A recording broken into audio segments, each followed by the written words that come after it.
દિવસ માટે થઈને જે એક સૌથી મોટું ટ્રિગર આપણા માટે બનતું દેખાશે એ એફઆઈના ડેટા રહેશે. આખી જુલાઈ સિરીઝ તમે જુઓ તો એફઆઈએસ તરફથી આપણને આટલી મોટી ખરીદદારી માટેનો આંકડો આવતો નથી દેખાયો. 2117 કરોડ રૂપિયાની ખરીદદારી કેશ માર્કેટમાં કરી છે. સામે તમે જુઓ કે એફઆઈઆઈએ નેટ બાય કર્યું છે એફ&ઓના ફ્રન્ટ ઉપર, એટલે જે શોર્ટ પોઝિશન હતી એ પણ કવર થઈ ગઈ છે અને એ ઉપરાંત બીજા લોંગ પોઝિશન પણ અહીંયા એડ થતા દેખાયા છે. એઝ વેલ એઝ કેશ માર્કેટના ફ્રન્ટ ઉપર પણ અહીંયા ખરીદદારી તરફનો આંકડો આવતો દેખાયો છે. જો તમે ફક્ત એકલા જુલાઈ સિરીઝની આપણે વાત કરીએ તો એમાં લગભગ 23,000 કરોડ રૂપિયાથી વધુની વેચવાલી આપણને એફઆઈએસ તરફથી આવતી દેખાઈ હતી કેશ માર્કેટમાં. એઝ વેલ એઝ એફ&ઓના ફ્રન્ટ ઉપર જુઓ તો ત્યાં પણ આપણે એફઆઈએસને આપણે નેટ પોઝિશન જે છે તે આપણને એક પોઝિશન જે છે તે મોટા ભાગે હેજ થયેલી અથવા તો શોર્ટ સાઈડ ઉપરની જ રહેતી જોવા મળી હતી. હા, સ્ટોક ફ્યુચર્સની અંદર એમની પોઝિશન લોંગ હતી, એ વસ્તુ અહીંયા ખાસ એક નોટિસેબલ રહેશે. અને જો આપણે એક ઓવરઓલ એફઆઈએસના આંકડા જોઈએ તો એફઆઈએસની અત્યારે ઇન્ડેક્સમાં લોંગ પોઝિશન જે છે એ 69% સુધી ગઈકાલના ટ્રેડ સાથે આપણને આવતી દેખાઈ ચૂકી છે. એટલે કે હવે 31% પોઝિશન્સ જ એફઆઈએસની ઇન્ડેક્સ લેવલ ઉપર આપણને શોર્ટ રહેતી જોવા મળી છે. પણ સામે કેશ માર્કેટની અંદર આ એક મોટી ખરીદદારીનો ફિગર આવતો દેખાયો છે. અને આપણે વાત કરી જ રહ્યા છીએ ત્યારે આપણા ડોમેસ્ટિક ફ્રન્ટ ઉપરના પણ ઇન્સ્ટિટ્યુશન્સ તરફથી જોઈએ તો એમને લગભગ 300 કરોડ રૂપિયાની જ વેચવાલી કરી છે. કોઈ મોટો વેચવાલીનો આંકડો અહીંયા એમના તરફથી આવતો નથી દેખાયો. અને ઇન્ડેક્સ ફ્યુચર્સ, સ્ટોક્સ ફ્યુચર્સની અંદર જુઓ તો ત્યાં આપણને એફઆઈએસ તરફથી સારી ખરીદદારી છે. એઝ વેલ એઝ ઇન્ડેક્સ ઓપ્શનની અંદર જે શોર્ટ પોઝિશન્સ હતી એ ઓલમોસ્ટ આપણને કવર થતી દેખાય છે. ફર્ધર અહીંયા લોંગ્સ પણ તેમના તરફથી બનતા દેખાયા છે. તો રુચિત, આ એક આખી જે ચાલ બદલાઈ છે અને આજના દિવસની અંદર આ એક સૌથી મોટું સેન્ટિમેન્ટ બની રહ્યું છે. કારણ કે પાછલા દિવસોની અંદર જોયું કે એફઆઈએસની સતત વેચવાલીને લઈને આપણા માર્કેટના સેન્ટિમેન્ટ બુસ્ટઅપ નહોતા થઈ રહ્યા. હવે ગઈકાલના એક રેકોર્ડ હાઈ લેવલના સાથે આપણે જોઈએ તો આ પણ એક સેન્ટિમેન્ટ આખું બદલાયું છે. અને as well as derivatives front ઉપરથી પણ જોઈએ તો હવે 15,800 15,900ના સ્તર એવા છે કે જ્યાં આપણને એક સારું એવું હેવી પુટ રાઇટિંગ થતું દેખાયું છે. ગઈકાલના સેશનમાં 15,900 ઉપર તો લગભગ ટોટલ 1,34,000 જેટલા કોન્ટ્રાક્ટ આપણને રાઇટ થતા દેખાયા હતા. તો હવે એક રોક સોલિડ સપોર્ટ અહીંયા કદાચ 15,900 ઉપર બનશે અને ઉપરની તરફના લેવલ્સ કેવી રીતના આપણે જોઈ શકીશું? જી, વેરી ગુડ મોર્નિંગ વિક્રમ. બિલકુલ એફઆઈએસના પાછલા એક મહિનામાં આંકડા સતત વેચવાલીના હતા કેશ માર્કેટ સેગમેન્ટમાં. ઇવન ગઈકાલની પહેલા પરમ દિવસના ટ્રેડિંગ સેશન સુધી તમે એમનું ઇન્ડેક્સ ફ્યુચર્સના પોઝિશન્સ જોશો તો 60-61% આસપાસ પોઝિશન્સ લોંગ સાઈડ હતી અને ઓલમોસ્ટ 40% આસપાસ એમની પોઝિશન્સ ઇન્ડેક્સ ફ્યુચર્સમાં શોર્ટ સાઈડ હતી. જે લોંગ પોઝિશન્સ હતી એમાં પણ મોસ્ટ ઓફ ધ પોઝિશન્સ હેજ તેમની થયેલી હતી, જે ઓપ્શન્સના ડેટા જોઈને લાગતું હતું. હમણાં જેવી રીતે ગઈકાલે પણ આપણી સવારે ચર્ચા થઈ હતી કે એફઆઈએસ બાયર ટર્ન થશે અગર માર્કેટમાં બ્રેકઆઉટ આવશે તો, અને એ જ આપણને ગઈકાલે જોવા મળ્યું. જેવી રીતે 16,000ના લેવલ્સ પાર થયા નિફ્ટીમાં એમની શોર્ટ કવરિંગ આપણને જોવા મળી. જે શોર્ટ પોઝિશન્સ છે એ ઓછી થઈ અને નવા લોંગ પોઝિશન્સ પણ ફોર્મેશન ત્યાં આપણને ઇન્ડેક્સ ફ્યુચર્સના ફ્રન્ટ ઉપર જોવા મળ્યા. અને સાથે સાથે કેશ માર્કેટમાં પણ એમની સારી ખરીદારી જોવા મળી, જે આઈ થિંક એક બૂસ્ટર હતું માર્કેટને ઉપર લઈ જવા મળે. ગઈકાલે સવારે પરમ દિવસે માર્કેટ ક્લોઝ પછી જે એમની લોંગ પોઝિશન 61% ઉપર હતી ઇન્ડેક્સ ફ્યુચર્સમાં, એ હમણાં 69% સુધી એક જ ટ્રેડિંગ સેશનમાં થઈ ગઈ છે.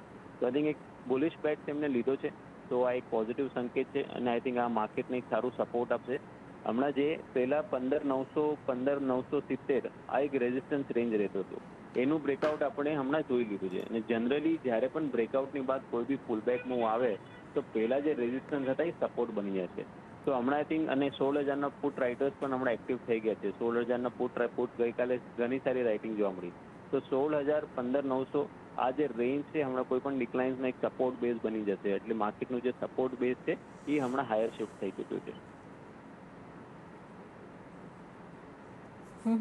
પણ રુચિત, મને જે ચિંતા સતાવી રહી છે એ છે, તમે જો ઓગસ્ટ ફ્યુચરનું જે નિફ્ટીનું જે પ્રીમિયમ હોય, જે ગઈકાલે આપણે ચર્ચા કરતા હતા કે વધતું દેખાયું હતું, આટલા સારી તેજી બાદ તમે જુઓ અહીંયા થોડું ઘટતું દેખાયું છે. ગઈકાલે પ્રીમિયમ 23.5 પોઈન્ટની ઉપર જોવા મળ્યું હતું, આજે તમે જો 15.5 પોઈન્ટની આસપાસ જોવા મળી રહ્યું છે.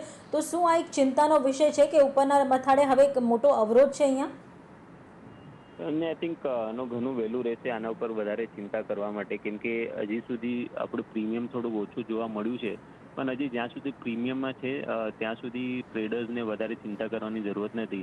યસ, અગર માર્કેટમાં એક સારી મુવમેન્ટ જે કન્ટિન્યુ રહે પણ ફ્યુચર્સ જો અગર ડિસ્કાઉન્ટમાં એન્ટર કરે તો આઈ થિંક એ એક થોડુંક ચિંતાનો વિષય રહી શકે છે કે એવા તેજીના માર્કેટમાં પણ ડિસ્કાઉન્ટ થયું છે. આઈ થિંક પ્રીમિયમ થોડુંક ઓછું ડેફિનેટલી થયું છે રિલેટિવલી કમ્પેરેટિવલી જો જોઈએ પરમ દિવસના ટ્રેડિંગ સેશનથી, પણ અગર આજે એક ફોલોઅપ મૂવ આજે માર્કેટમાં જોવા મળે તો પ્રોબેબલી ફરીથી પ્રીમિયમ વધતા જોવા મળી શકે છે.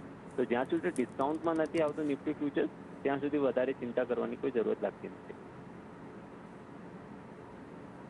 પણ દાદા રુચિત, આમાં તો એમ કહી શકાય કે આમાં વધારે આપણને ટ્રેડર્સ કમ્યુનિટીને અને સાથે જેમને લોંગ કરવું છે એમના માટે સારી વાત છે કે આટલી આપણે એક મુવમેન્ટ જોઈ છે, પણ હજુ આપણે એટલા મોટા પ્રીમિયમ બિલ્ટઅપ થતા નથી જોયા. વાયદા બજારના આપણે જોઈએ તો ઘણા બધા સ્ટોક્સ F&Oના બેનમાં આવતા નથી દેખાયા. એક બ્રોડ બેઝ રેલી આપણને અને એકદમ પેલા જે મજબૂત પગલાઓ સાથેની રેલી હોય એ પ્રકારની આપણને મજબૂતી બનતી દેખાઈ રહી છે. એ પ્રકારનો સિનારીઓ આપણે જો અત્યારે જે પ્રમાણેના પ્રીમિયમ આપણે જોઈ રહ્યા છે ફ્યુચર્સના, જે નિશાએ વાત કરીએ, એ અત્યારે સૌથી મોટું એક પોઝિટિવ ફેક્ટર તરીકે હું તો જોઈ રહ્યો છું. કે કારણ કે ડેરિવેટિવ્સ ફ્રન્ટ ઉપર જ્યારે એક અંધાધૂંધ તેજી તરફનો આપણે જ્યારે ટ્રેડ જોતા હોઈએ છીએ ત્યારે 7-8 સ્ટોક એવા હોય છે કે જે F&Oના બેનમાં આવી ચૂક્યા હોય છે. બીજી તરફ ઇન્ડેક્સની પોઝિશનની અંદર જોવો તો તમે નિફ્ટી અને નિફ્ટીના કેશ અને ફ્યુચર્સની અંદર આપણે જોઈએ તો પ્રીમિયમ ઘણા વાઇડન થઈ ચૂક્યા હોય છે. 60-70 પોઈન્ટ સુધીના પ્રીમિયમ આવી ચૂક્યા હોય છે. તો આ તબક્કે આપણને થોડીક ચિંતા રહેતી હોય છે. પરંતુ આ વખતે જે આપણને બ્રેકઆઉટ આવતું દેખાયું છે, આવી કોઈ પણ ચિંતાઓ વગરનું આવતું દેખાયું છે, તો કદાચ અહીંયાથી હવે ઘણા ઉપરની તરફના લેવલ્સ આપણે જોઈ શકીએ એવી સંભાવનાઓ દેખાઈ રહી છે. તો આજના દિવસ માટે થઈને કેવી રીતનો ટ્રેડ નિફ્ટી અને બેંક નિફ્ટી ઉપર આપ જોઈ રહ્યા છો? જે ટ્રેન્ડ વાઇઝ કોઈ ડાઉટ નથી કે આપણે એક ઓલમોસ્ટ 1.5 મહિનાનું એક કન્સોલિડેશન, 1.5 થી 1.5-2 મહિનાનું કન્સોલિડેશન ફેઝ પછી અપટ્રેન્ડનું રિઝમ્પશન થયું છે. અને એક વસ્તુ સારું છે કે આ જો આખું કન્સોલિડેશન થયું છે, આ એક કરેક્ટિવ ફેઝ હતું, જે ટાઈમ વાઇઝ કરેક્ટિવ ફેઝ હતું. અપટ્રેન્ડનું રિઝમ્પશન થયું છે તો અહીંયા પુશ મળશે. તો 16,000 જે છે એ હમણાં સપોર્ટ બની જશે માર્કેટ માટે. તો નિફ્ટીમાં લોંગ પોઝિશન બનાવવાની સલાહ રહેશે. કોઈ બી ડિક્લાઇનમાં જો અગર તમને 16,080, 16,100ની રેન્જમાં પણ મળે તો ત્યાં તમે 16,000 નીચે સ્ટોપ લોસ રાખીને ખરીદારી કરો અને 16,180, 16,200, 16,200 સુધીના ટાર્ગેટ તમે એક્સપેક્ટ કરી શકો છો. અમને લાગે છે કે અહીંયાથી જે નેક્સ્ટ અપમૂવ આવશે એમાં બેન્કિંગ સ્પેસનું સારું પાર્ટિસિપેશન રહી શકે છે. કેમ કે તમે જો માર્કેટ હજી ઓલ ટાઈમ હાઈ ઉપર છે, પણ નિફ્ટી બેંક ઇન્ડેક્સના તમે જો અગર પ્રીવિયસ હાઈઝ જોશો તો ફેબ્રુઆરી મહિનામાં બન્યા હતા લગભગ 37,700ના. એના બાદ એક ખાસું કરેક્શન નિફ્ટી બેંક ઇન્ડેક્સમાં જોઈ ચૂકે છે. અને નિફ્ટી અને બેંક નિફ્ટી બંનેના જે હેવીવેટ્સ છે, right, private sector bank as well as some of the PSU bank such as SBI, આ બધા હેવીવેટ્સ છે. તો આ હેવીવેટ્સનું પાર્ટિસિપેશન ઘણું ઇમ્પોર્ટન્ટ છે તો માર્કેટને હજી ફર્ધર અપમૂવ્સ લાવાયો હતો.